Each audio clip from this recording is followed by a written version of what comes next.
Hi, I'm Phoenix Alexander, and I have a live presentation this evening on the power of aromatherapy. Just want to welcome you here. I think you're going to learn some things that you've not known before about aromatherapy, and we're going to have some fun together. So the first half is going to be just an overview of aromatherapy through time, how it's used, what it is, what it's not, and some things like that. At the end, I also have some really great scientific studies. I spend about, I would say, 50, 60 hours in research on finding the scientific studies to document what we've known for years as massage therapists and herbalists about that this really works. And they're double-blind scientific studies, and I actually pulled them off a government site. So how's that for validation? So we're going to be covering some of that, and so we're just going to get started now. Am I out of the way so you can see? Yep. I realize for the film that you're not going to be able to see actually anything on the screen, so please enjoy the fire, and we'll go from there. So the power of aromatherapy. This is about everyday uses of aromatherapy, because I want you to be able to leave here and be excited about using aromatherapy and have some knowledge about how to do that. So what I need to tell you is, the whole legal disclaimer. I don't diagnose. I'm not going to prescribe anything for you. So if you have questions about, well, I have this, what essential oil would I use for that? Well, I don't actually do that, but I can tell you where to go and look for that information. Make sense? So you can read through all that fun stuff. So why should you learn about aromatherapy? For me, first and foremost, I have had a lot of health challenges in my life, and I needed to know how to make my body work, to stimulate the body's natural healing resources. And aromatherapy has been one of my primary sources for healing. And it works not only with our emotions and the physical things that we need to deal with, but also outside pathogens and things like that. So it's one of those things that we can address some of the things that we're having in our society right now, like pandemics. We've got Ebola going on. We have MRSA. Tuberculosis has gained widespread hold because our bacteria and pathogens have become smarter. They become antibiotic resistant. So I'll tell you how I learned about aromatherapy. Way back in 1989, I was licensed as a massage therapist, and I attended a seated massage class, and he brought some Aveda essential oil products and gave us a scalp treatment when we did the chair massage, and I absolutely fell in love with that. And he also told us, have them inhale the essential oil with their heads down in the chair, because in 15 minutes this can really change their physical state, not only just with the massage but the aromatherapy. And so I got really intrigued with that, and I had at that time some health complications that had been really resistant to any other type of therapy, and I found that aromatherapy cured it. It was fantastic. So I decided to take some more training, so I took a home study course in 1992, and then I found what was then the very first certification course in aromatherapy. And when my daughter was 6 months old, I took her and we went for a 6-day training in Santa Monica. And I trained with some of the prominent aromatherapists from Europe, so England and France. And really that's where aromatherapy came from. So we kind of got the tail end of aromatherapy. And now you can buy aromatherapy at your drugstore. And sometimes it is, and sometimes it's definitely not. So that's how I got started with it. So there's a lot of reasons why you might really enjoy aromatherapy, but I listed kind of the top 10, and rather than try to memorize these, I'll just kind of go through them with you. One of the things that it really addresses is stress, and we know that about 90% of all illness is stress related, and it works to help us with changing our physiological state and our emotional state. It helps with fatigue. So essential oils are either stimulating or they're sedating in their nature on the nervous system. So we can address fatigue, we can address alertness and concentration. It works physically on the body to help with pain and spasm. One of the oils, birch in particular, has 98% methyl salicylate, which is topical aspirin. So it works with that. It's going to help improve our immune response, because all of the essential oils, and I'll talk about this later too, all of them are antiseptic, and they also have other properties. So it can help to increase our relaxation and calmness. It can help us sleep better. And it can change our perceptions and feelings. And the way it does that is how it actually works in the brain, where it's received in the brain. Another really great application is water retention. So the citrus oils and cypress, so lemon, grapefruit, orange, cypress are all excellent for water retention. And I read a study how they had women, and they didn't diet, they didn't exercise, they rubbed a massage oil with those essential oils that I just named on their belly, and they lost an average of 3 pounds a week. That was it. They did that twice a week. And that was a validated study, so pretty exciting. It can also help us increase our creativity and imagination. One of the nice applications that I talked about in another presentation, which was an office setting, is that when you've got a bunch of people and they've all got different ideas and you kind of need to come together for a collaborative work, you can diffuse an oil that will help with mental stimulation, like say basil or rosemary or peppermint, and that will help keep people alert, and you kind of get on the same page, so to speak. If it's, say, a budget meeting where you're going to be cutting some things and people are losing jobs, chamomile. Chamomile helps reduce anger and helps calm. So there's different ways that you can do that. I have some diffusers set up over here that we'll take a look at in a little while. So we mentioned that it changes not only psychological states, but physical states. And it helps us to become more aware of what our emotions actually are, and then if we want to change them, we can do that. Maybe we want to feel uplifted because we're not. Maybe we want to calm down because we're having some anxiety. Well, each essential oil has properties that will help to address that. And I think most importantly for me, and one of the focuses that we're really aware of now, there's movies about contagion, right? And we had the big Ebola scare. I think it's extremely important that we have in our hands the ability to use natural substances that help our bodies to create its natural healing response. Our bodies want to be healthy, they want to be well, and this is a really powerful way to do it. In your handouts, I have on the back page a foot reflexology chart. And one of the really effective ways of using essential oils is to identify where you're having the problem and use a very concentrated dose on the reflexes. So I've included that. And there are some fabulous studies on athletic performance in peppermint specifically.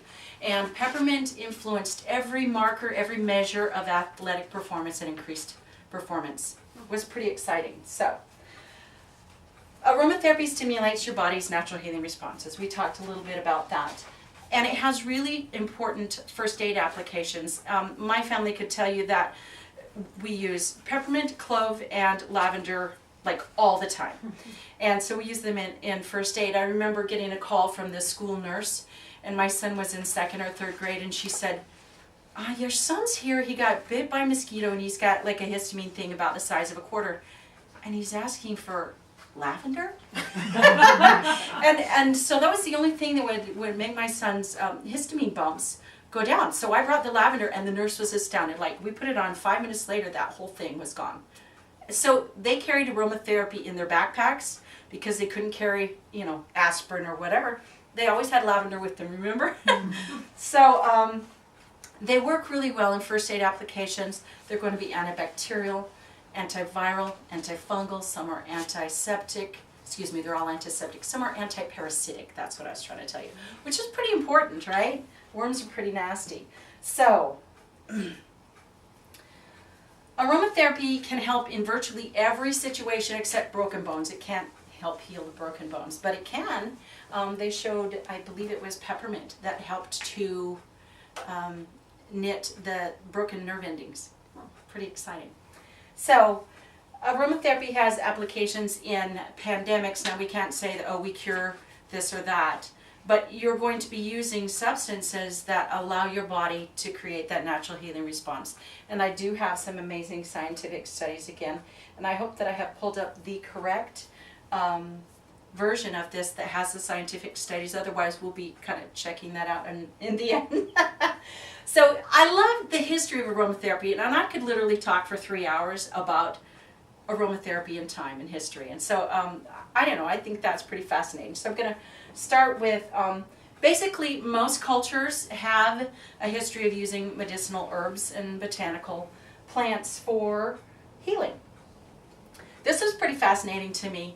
As early as 60,000 BC, they found Neanderthal man buried somewhere in Iraq.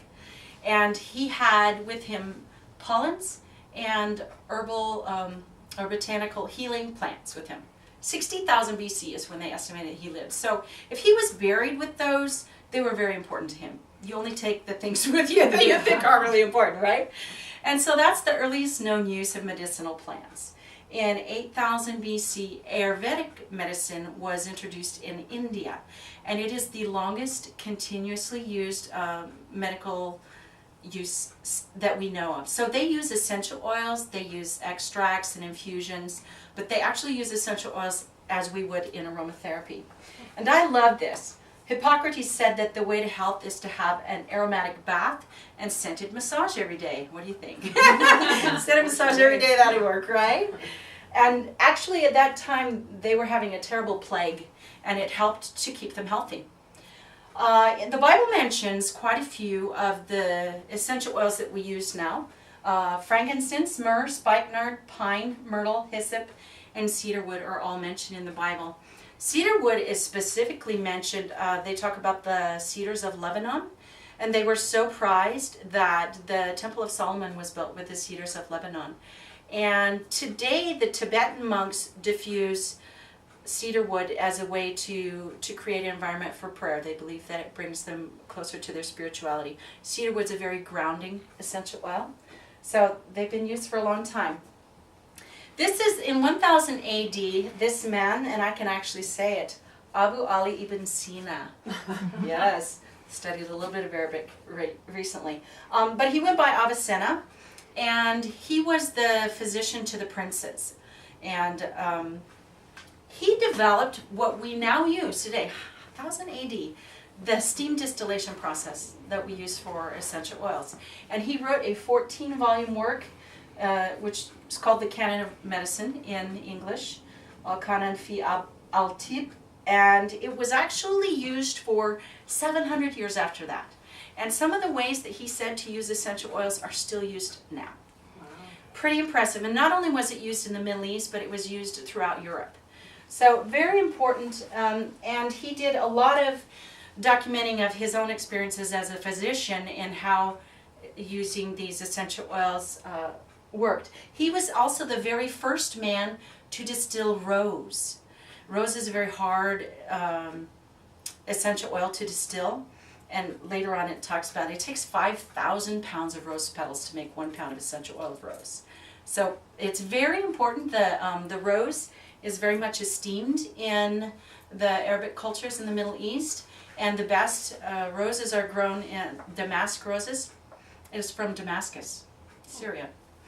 So they use the Arabs use in their cooking rose oils and rose floral waters, and it's very interesting. So, well, let's talk about the Renaissance time. Now, most of you know that during the Renaissance era, there wasn't a lot of personal hygiene going on. They didn't bathe a lot. They thought that that was immodest and you know, sinful or whatever to take off your clothes. But what happened was they would be sewn into their clothes and they would literally be putrefying on them.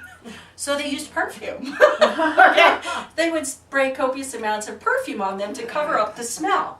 And later on in certain cultures they had laws against that you could only wear a certain amount of cologne or perfume because it was becoming like intoxicating to people.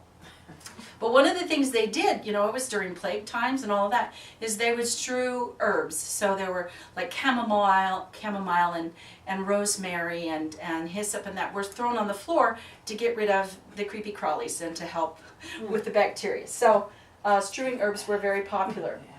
How many of you have heard of thieves oil or the 4 thieves? Have you ever heard of that in essential oils? So there is, and I won't name the name, there is an essential oil company that has an oil called Thieves. But they got it wrong, they didn't have the recipe right. This was one of the stories that really stood out to me about the power of aromatherapy.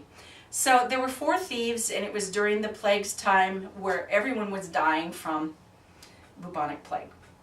And these very bad men would go in and they would loot and strangle plague victims in their bed. And they didn't die. And they were doing this like all over. So they got caught and they were convicted of murder, many murders, and they were sentenced to be burned at the stake. So they wanted to do the plea bargain. They said, if we tell you how we didn't die from the plague. Will you just hang us instead? So they made their deal. And what they revealed was that they used vinegar and these plants that you see here: angelica, rosemary, juniper, marjoram, sage, clove, and camphor. Now, one of the questions that always came up in my mind was, how did they know to use these? Well, these 4 men were perfumers, and they were spice traders. So they had inside knowledge that this would keep them healthy and well. And they used that in a very bad way. So now we know what they used, and yes, they were killed. So in 1928, that's when we started with what we now know as aromatherapy. A French chemist named René Maurice Gattefosse, he had a lab, a chemistry lab. He and his family were perfumers. So in France and in England, there was a lot of perfume was very important. And it used to be that perfumes were only made from plants. They were made from essential oils and fragrances. Now, it's very hard to find a perfume that has anything to do with a plant. They're all chemically derived, which often creates sensitivities and allergies and that kind of thing. So, off the track a little bit there. There was an explosion in his lab, and it burned his arm very badly, and so he put his arm in the nearest vat of oil, and lucky for him, it was essential oil of lavender. And lavender is profoundly healing to burns. And his arm healed so quickly and without any scarring, and he was absolutely astonished. He spent the rest of his life documenting the properties of the essential oils that they were using in their perfumery. And so he is the one who coined the term aromatherapy because of the therapeutic properties of these aromas that they used in the perfume. So that's how we got to that. And he wrote a French book. And I used to know how to speak French, but I'm going to try to get it. It's Aromatherapy, les huiles essentiales, hormones vegetales. Anybody want to correct me? Okay, we're good. Okay. So what is aromatherapy? Well, first let's start with what it's not. It is not synthetically derived. And so a lot of things that you go to the drugstore and you see and it says aromatherapy, it just means that it smells good to them. All right. But real aromatherapy, the therapeutic part, is that it came from a plant, specifically one plant. And so when we're using aromatherapy, we want to use one essential oil at a time, going a little fast there, and then we blend them together for a synergistic blend that amplifies the properties of it, the healing properties of it. So this is my personal definition of it.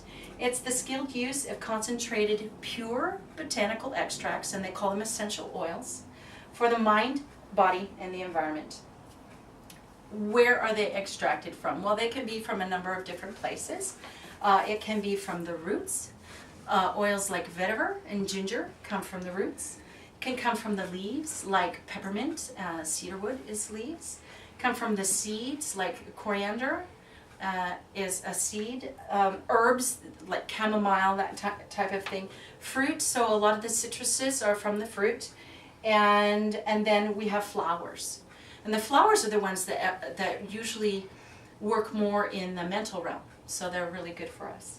So as I mentioned, unless it's derived from a plant in just one, that they haven't taken it and said it's Melissa oil, but they cut it with geranium, and that happens a lot. Some of the essential oils are very, very expensive to manufacture because it takes so much plant material to get that going. And so they'll cut them with something else. And unless you have a really skilled nose, you can't tell. So that's really important to know who your supplier is. In the old days, they called the perfumers the nose because they could identify the quality of the essential oils that they were using, that kind of thing. And not to brag, but I can go in and pull an aromatherapy oil off the shelf in the different brands and tell whether they've cut lavandin with lavender and how good the quality is, because I've been smelling them for over 20 years now. So as you become more attuned with your sense of smell, you'll be able to do that as well. Okay, so we mentioned this, but it's good repeating, that all essential oils are antiseptic, and some of them are antiviral, antibiotic, antifungal, and some of them are antiparasitic, like we talked about. Now this is really interesting to me. The essential oils are basically the plant's immune system. And so it responds to its environment by producing essential oils. And there are essential oils that you can apply to plants that help kill mold and all that kind of thing. But it's how the plant itself keeps healthy. So on humans, it works on both our physical and psychological levels, and also on emotions. Some of the essential oils will target various places in the body. For instance, like if I say eucalyptus, where do you think of that targeting? Lungs. Lungs, right? Sinuses, right? Peppermint, where would you think of feeling peppermint? The brain. Yes, it's a mental stimulant. Awesome. So it's not trick questions, but right? Cedar wood, if you smell cedar wood, it's very earthy, but it's also very soothing. So also where the plant, where the essential oil comes from is a good indication of where we use it in our bodies. So essential oils that are distilled from the roots help ground us. Essential oils that come from the plant's breathing system, the leaves, work in our lungs and our sinuses. And then, like I mentioned, the flowers work a lot in the emotional realm.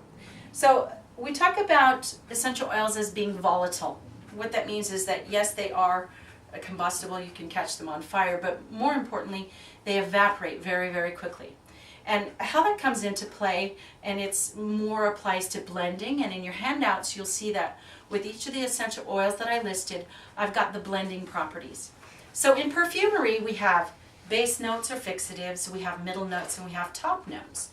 The most volatile are the top notes. They evaporate very quickly. And so in order to hold a blend together, you have to have some of each. You've got to have the base, the middle, the top notes. And you also have to have them in the same family, whether they're, so we want it all sedative or all energizing. So if you take a calming and a energizing, you put them together, they kind of neutralize or cancel out the effect. So that's something important. So one other thing that's really important is, and I'll probably mention this a couple of times, we don't use essential oils neat or straight. We don't use them undiluted. There are several, two in particular, essential oil companies that are running around, and their distributors are putting essential oils on people undiluted. They call it rain therapy, they call it whatever. Okay, don't do that. They are so concentrated that you only need a drop or two, but they always need a carrier. The exceptions to those are tea tree and lavender, and that's pretty much. Maybe? No, clove is very irritating to the skin. So those two would be the only two that I would put on the skin without diluting it. Lavender and tea tree. Okay, so we're going to go back to how concentrated they are. I mentioned about the roses. It takes 5,000 pounds of roses to make 1 pound of essential oil of rose. I thought that was interesting. They broke it down to how many rose buds. 350 rose buds for 1 drop of rose. I'll let you smell rose when we're done. It's not one of the top 10 oils, but it's just phenomenal. So most of the time when you go into a store and you pick up rose or jasmine, they've cut it with jojoba, which is a nice stabilizing oil, but it might have 3% rose and all the rest of it is the carrier oil. It takes 1,000 pounds of chamomile flowers to make 1 pound of chamomile oil. So essential oils, in its strictest sense, is fragrance that has been steam distilled. So they force heat through it, steam through it, and the essential oils stick to the sides and then they're taken out. So we can thank Avicenna for that lovely process. But not all of the oils, not all of the fragrances will come out that way, because some of them are too delicate, like jasmine, some of the gardenia, tuberose, some of the more precious oils that are used a lot in perfumery. They have to be extracted in a different way. And so they are often extracted with chemicals like alcohol. But the traditional way to do the, they call them absolutes. So if they're chemically extracted, they're absolutes. Never, ever, ever take an absolute internally, okay? Because it's got something that it's used as its carrier, the chemical process to extract that. But traditionally, like jasmine, they put it in animal fat, so basically a lard. They put lots of jasmine flowers in, and they'd let them soak for a couple of days, and then they'd take those jasmine flowers out and put some more in until they got to the right concentration of how, and then they would separate it out with alcohol. And so that's called enfleurage. So there's a lot of different ways to extract the scent, but strictly an essential oil is one that's steam distilled. There's another kind of way to get a fragrance oil that has therapeutic qualities, and it's called an oleoresin. So some of the heavier oils like vetiver, benzoin, frankincense, myrrh, and vanilla, they're all they're base notes and they're fixatives, but they have to be extracted with alcohol, or they can be extracted with hexane.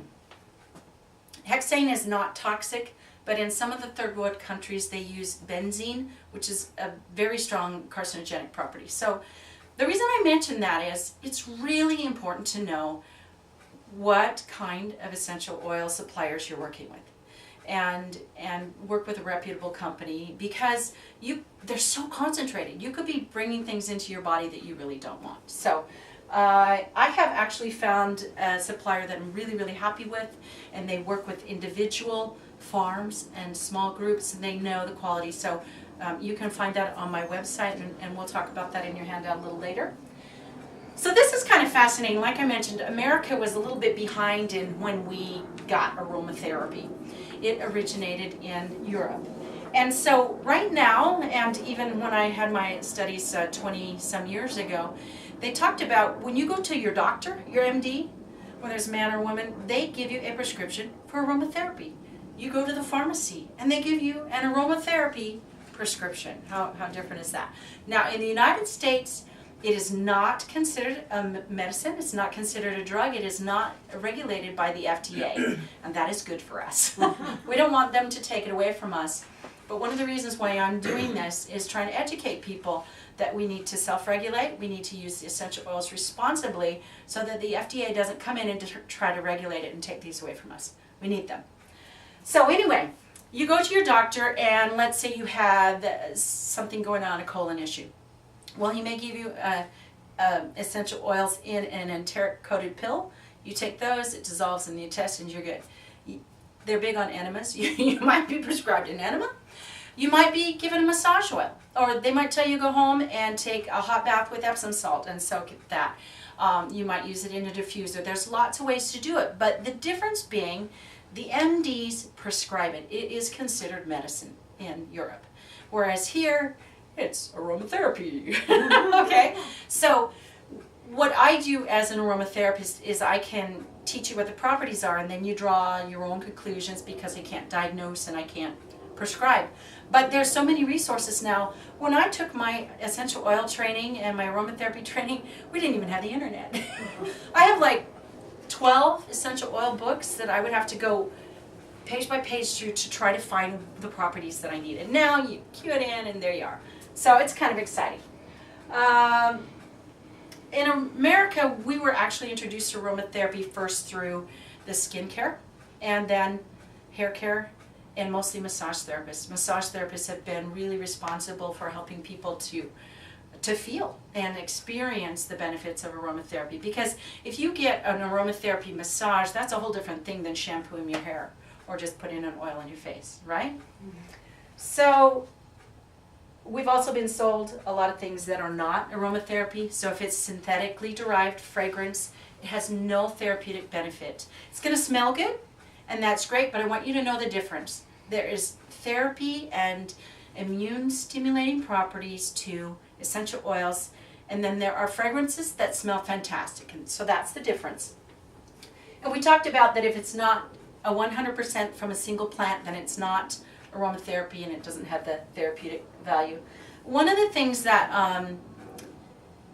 that's a problem, how many of you just get totally choked up walking down the soap aisle in the grocery store? Oh my gosh, that stirs up my asthma like nothing else. Or going to the perfume counter. Oh please, give me an inhaler, right?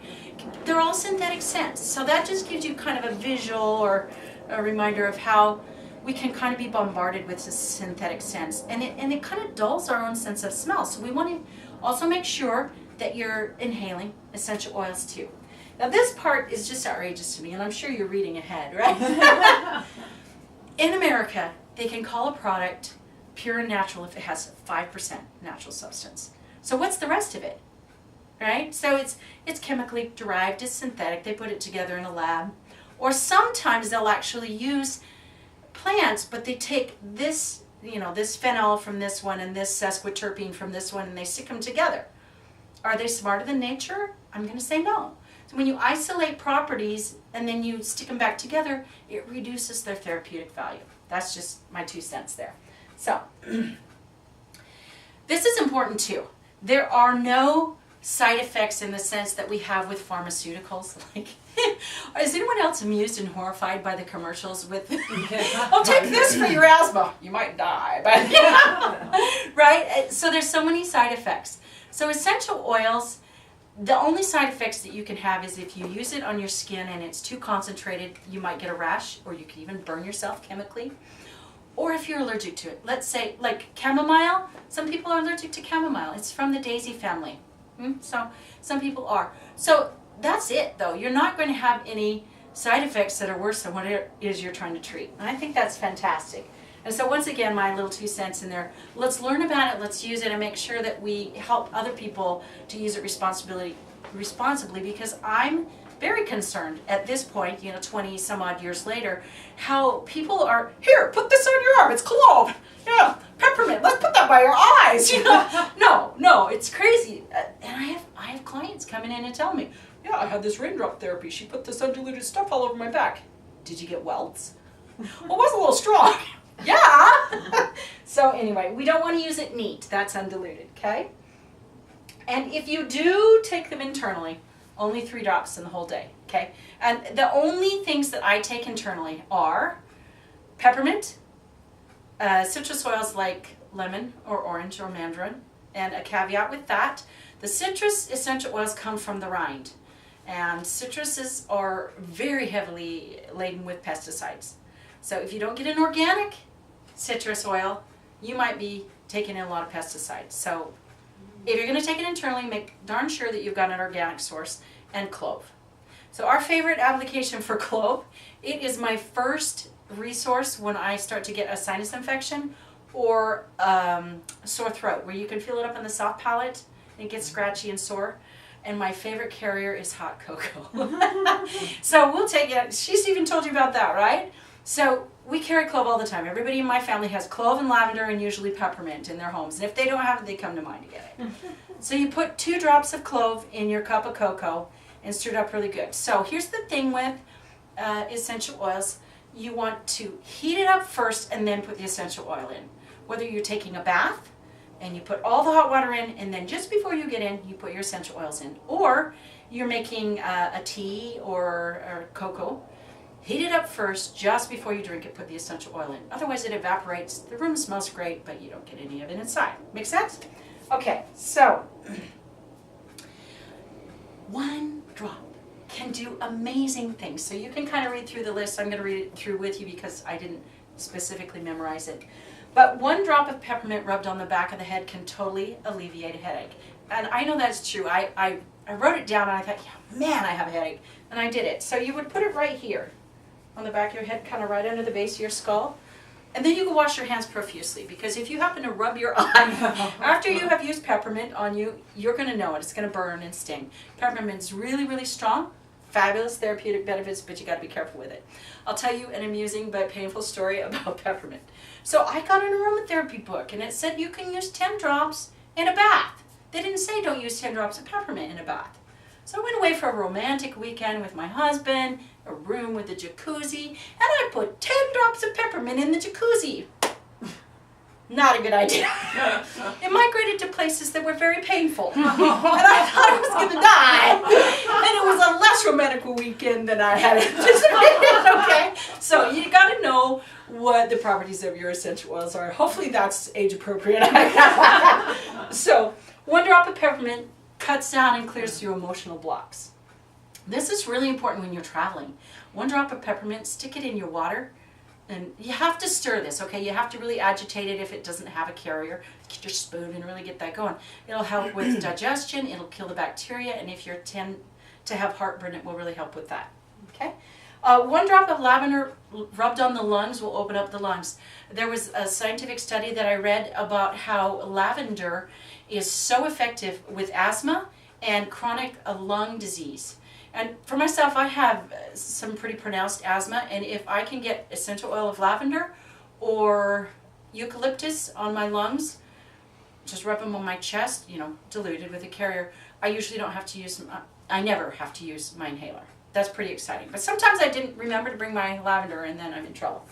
So they talk about tea tree rubbed on the gum. Have you ever tasted tea tree? Have you had one of those tea tree toothpicks? Not a pleasant experience. Tea tree is an extremely potent and very valuable essential oil. It does almost anything. Lavender does almost anything. But tea tree stinks and it tastes terrible. But there isn't one essential oil company. Well, there is a company that based their entire product line on Melaleuca, which is tea tree. Go figure. So it has a lot of kind of things that you can do it for. But personally, I would be rubbing the clove on my gum. Forget the tea tree, okay? We talked about the cocoa. And jasmine. Jasmine is so expensive, but it is one of the most astoundingly beautiful oils. And I wear jasmine either my hair or sometimes here, a pulse point, because I get the heat coming up and I'm working, and so it diffuses that. Okay. I have a question. Yes. So I had bought some what I thought was essential oils at one point, and they may be, I don't know. But to put a drop or two in a glass of water, I put it in a plastic bottle. Not Good point. Good. So that's an excellent point, Debbie. They are so concentrated that they cannot be put on plastic. I have like a plastic table over there, and I was mixing some stuff. Not even like this. Yeah. But definitely not a spray Just a bottle of water. No. It will eat through plastic. Now, the bottles that we mix our massage oil in are high density plastic. And if you mix it with 4 ounces or 2 ounces of carrier oil, it won't eat through it. But if you spill it on anything plastic, it is going to eat through it. Yeah. 1 or 2 drops. Yeah. And those so really thin it's water potent. bottles, Yeah. like in the Forget it. Yeah. Wow. Well, that's an excellent point. So I'm going to guess that really was an essential oil rather than a fragrance oil. You wouldn't have had that. So this is really important to me. The aromatherapy, people want to know, how does it work on your emotions? Well, it's not just what we think it does. They discovered, and when I was taking my training, they didn't know about amygdala. Amygdala is a place in the brain, in the center of the brain, and it processes scent and it stores memories. And it is not accessible by sound vibration, meaning that we can have talk therapy all we want and it's not going to access that part of our brain. So aromatherapy can address things in emotional healing that cannot be addressed through traditional counseling. Am I telling you not to go to your counselor? No. Am I telling you that's ineffective? No. I'm telling you you've got an additional resource to help you to change your emotional state and to work through some of those memories. And just to kind of give you an idea of that, how many of you have smelled a cologne that took you right back to the first person who ever wore that? Yeah. Right? When I smell musk oil, especially Jovan musk, it takes me right back to high school. My boyfriend had a new Letterman's jacket, and he wore Jovan musk. I can't go anywhere. It's been, 30 years? And I smell musk that I don't think of that man, you know? So scents have a way of tying into our emotion and keeping memory alive. And so we'll talk a little bit later about how we can use that mechanism to create scent anchors to benefit us, to remember things, like when we're studying and things like that. Or maybe for romance. So you want to create this certain mood and always be able to recreate that. So you can use scent anchors like that. So I think that you've read through that rest of that. We can go, and we talked about that too. So essential oils and aromatherapy have a very strong tie to our emotions. And we talked about that they're either sedating or stimulating. But some essential oils actually work on specific areas of our brain. Some essential oils target specific endocrine glands. So I have a poster back here that I can't show because it's copyrighted, but you can look at it with the products, and it shows which parts of the brain it works on, which essential oils do what. And it's really powerful stuff. And I'm a person that, I experiment a lot. I use the essential oils, but I love that we have scientific proof now that it's out of the realm of folk medicine to, this is a double-blind scientific study that was graded by dermatologists and scientists and yada yada, and you can find it on a .gov website. That's powerful, right? Mm-hmm. Okay. We talked about the stress is, they believe the underlying cause about 90% of illness. And I may have mentioned this, But plants produce more essential oil under stress. So their stress would be drought, or maybe over rain. It could be chemical, but any change in the plant's environment changes the essential oil. And so that's the plant's immune system. It's also the hormonal system for the plant. And so knowing that, it helps us to have those ways that we can use it in our own bodies to help stimulate our own immune system. And also several of the essential oils work directly on the hormonal system, which is important to know which ones, especially like if you're pregnant. So using aromatherapy can be as easy as just putting one drop in your hair, one drop on a pulse point so that you can smell that. But you do it 3 times a day because it's volatile, it's going to evaporate. And so you want to replenish that. Okay, and so this is important. We talked about this just a little bit, but some of the scientific studies that I pulled are about antibiotic-resistant pathogens, specifically tuberculosis and MRSA, methicillin-resistant Staphylococcus aureus. I'm going to say that twice. And so MRSA is a huge epidemic right now. And so this is important to know, that it is very therapeutic. This is very potent substances that we can use. One of the reasons why essential oils are more effective than antibiotics in many cases, particularly these antibiotic-resistant diseases we have now, is that the plant has to adapt to its environment. And so the chemical components of the essential oil vary from year to year and from month to month. In pharmaceuticals, they have to have a standardization that's always the same. And that allows the pathogens to adapt. And so and then people get on these antibiotics and they feel a little better, so they stop. And then the whatever it is, the bacteria, it learns. It adapts. And so that's why tuberculosis, they used to have sanitariums in the 1940s, was it? If you had tuberculosis, you were quarantined, period. Okay? You were not allowed out in society.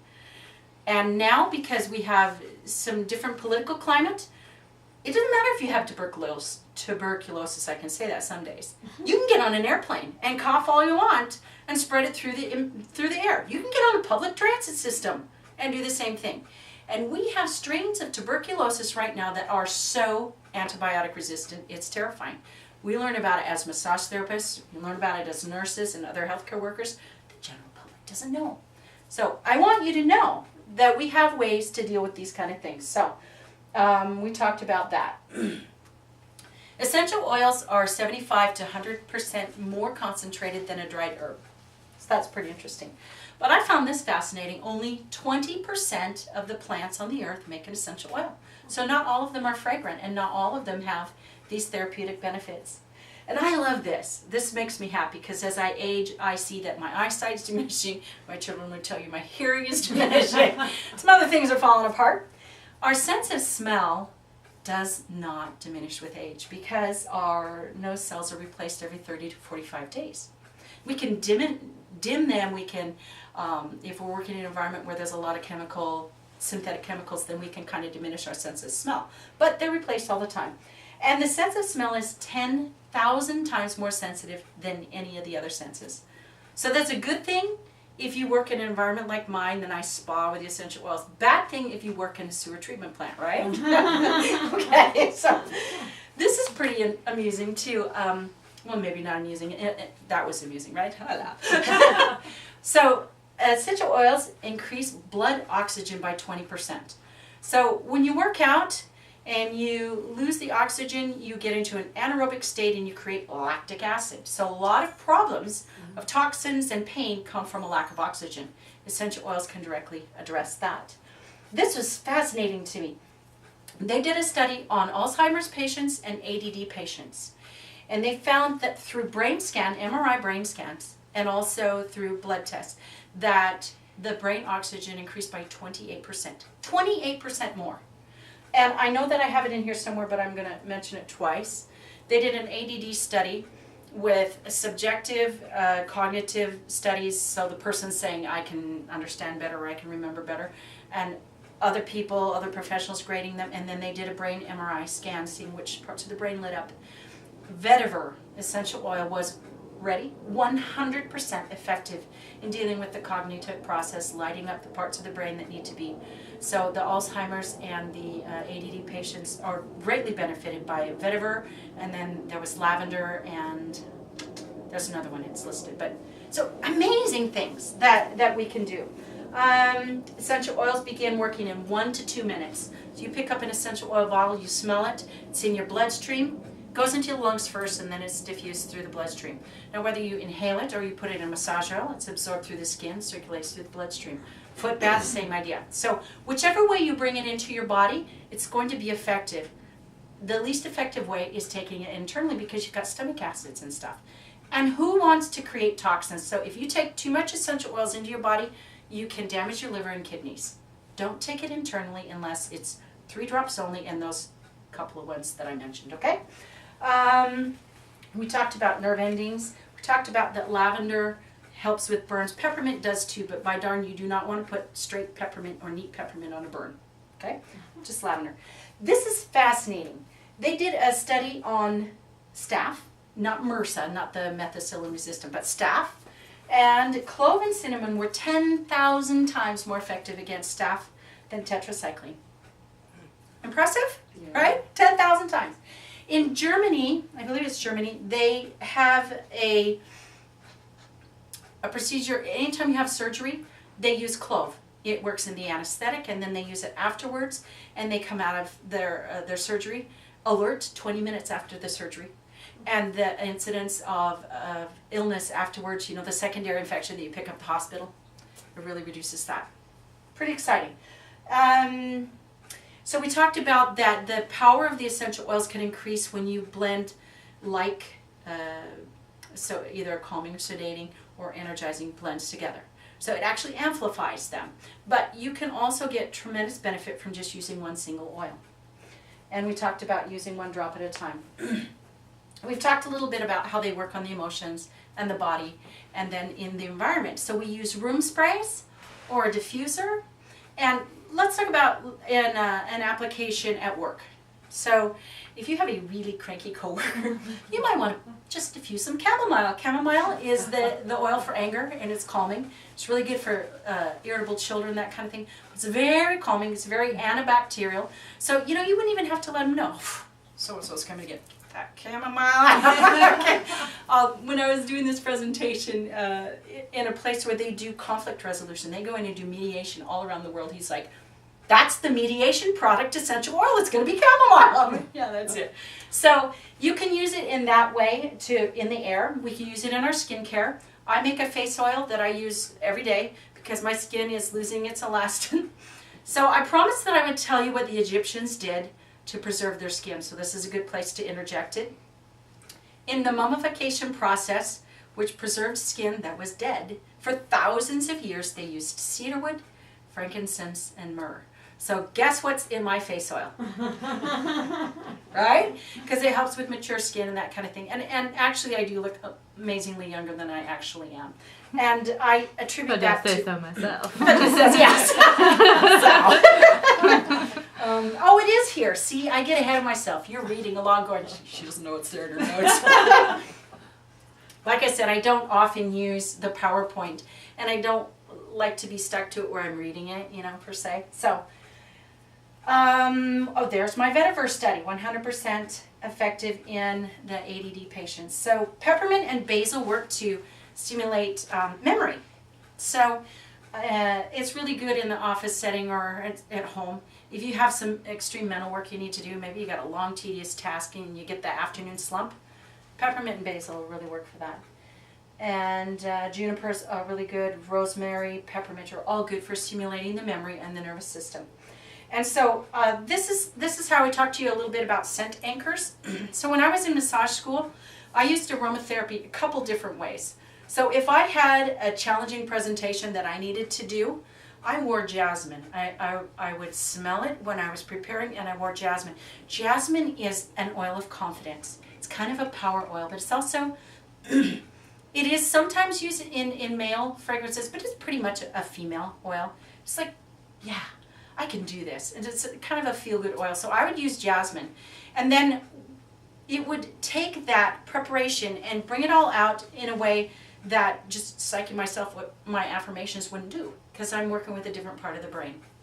So when you're studying, you could use the peppermint or the basil, and so you diffuse that while you're studying, and it creates a place of memory in your brain. Then you go take the test, bring a little cotton ball with some basil and peppermint, and so it gives you one more avenue for memory.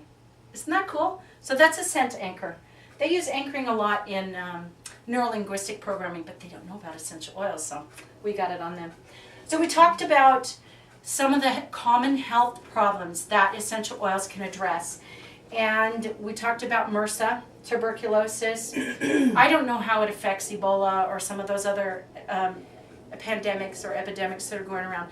I do know that essential oils are very powerful substances with the antibacterial, antiviral, all those properties we talked about. So they can stimulate your body to overcome. Your body knows how to make killer T cells and how to make white blood cells to counteract anything that comes in its path. So my theory is the more that we can use essential oils and things like foot reflexology, natural things that help stimulate our body's natural healing response, we are that much further ahead whatever comes at us. Make sense?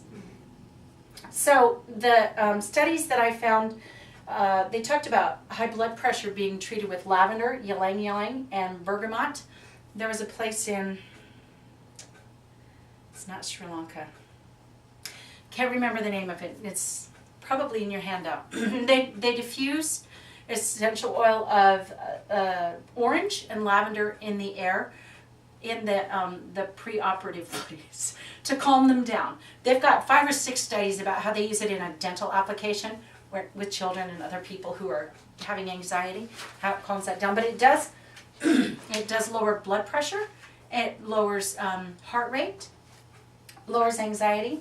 We talked about the ADD. Now this is a big thing. I don't know about you, but as I have aged, I am losing hair. It is terrifying how much I am losing hair.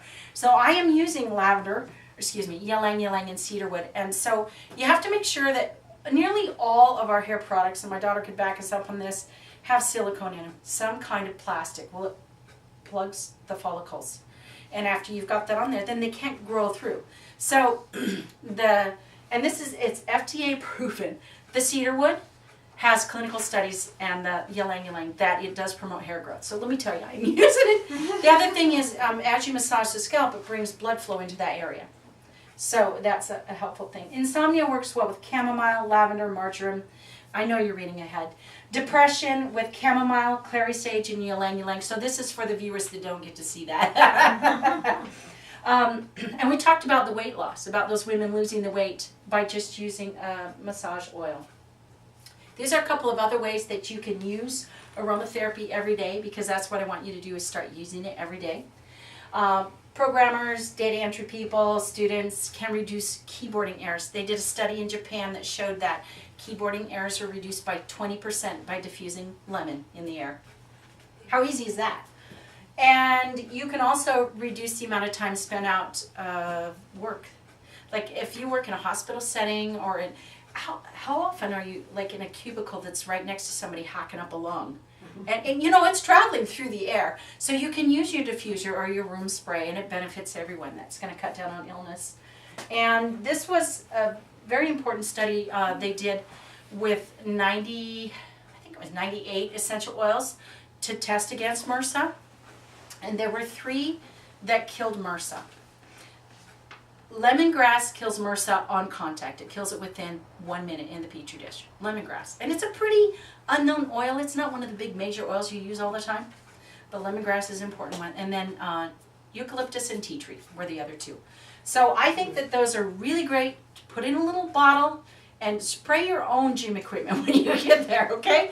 Because you don't know what they're using. You don't know whether it has any anti-staph agent in it, and that is the place where most people are picking up MRSA right now. And the reason I know a lot about MRSA is that I had a close person in my life contract MRSA and almost lost his arm to it. It got infected on a surface at work, and it started here, spread to the fingers very quickly. He was having transfusions with antibiotics, didn't work. They finally had to have surgery before decided whether they were going to amputate or not. That is terrifying. So can live on a surface for 30 days. We don't want that. Okay, we had a little technical difficulty there, so we're going to finish up the presentation now. I just wanted to end with some really powerful scientific studies. As I mentioned earlier, I spent about 60, 70 hours of research finding scientific validation for the effects of these essential oils. And I'm just going to share a couple more of them with you now. I alluded to this one earlier. It was a doctor named Terry Friedman who did the study with the ADD, ADHD patients back in 2001. And they tested 3 oils. I couldn't remember what the other 2 were. Vetiver was the first, lavender, and cedarwood.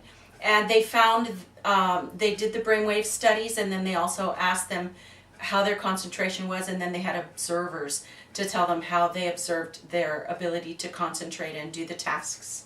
And they found that vetiver measured 100% increased effectiveness, and it was an 83% increase in effectiveness in cedarwood and then 60% in lavender.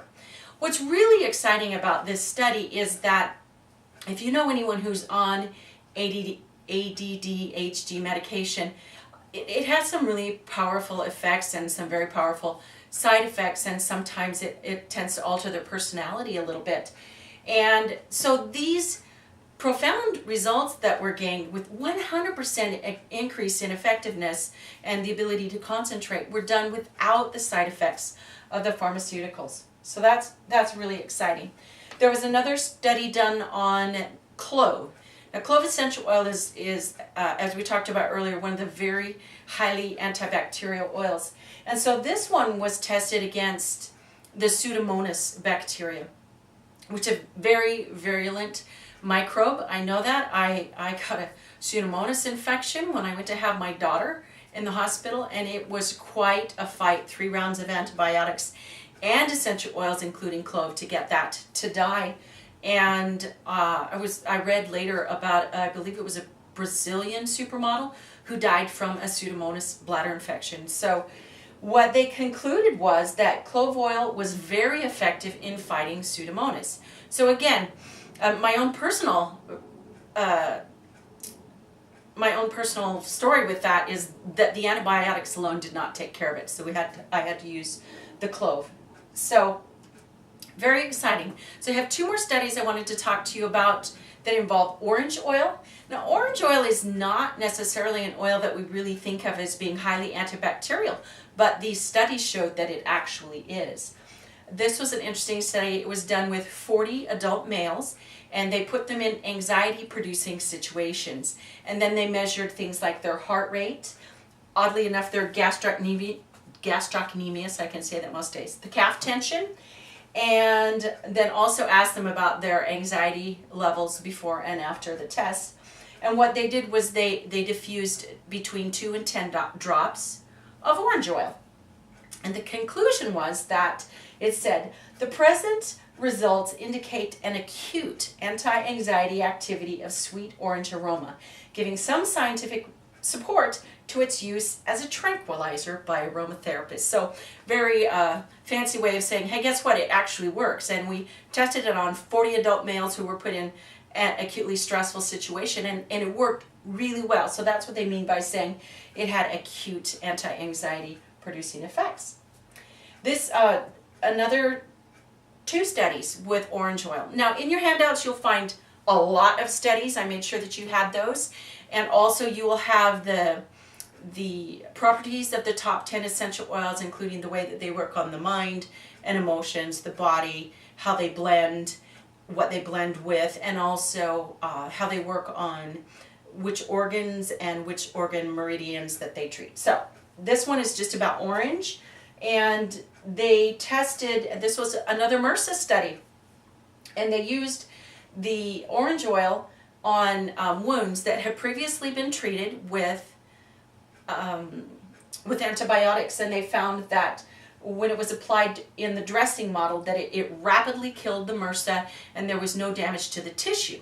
And that's really exciting because MRSA, if you've ever seen a MRSA infection, causes extreme damage to the tissue.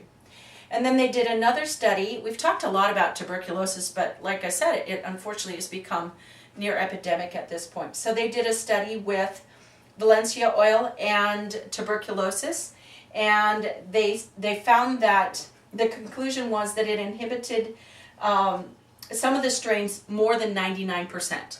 Now these were already antibiotic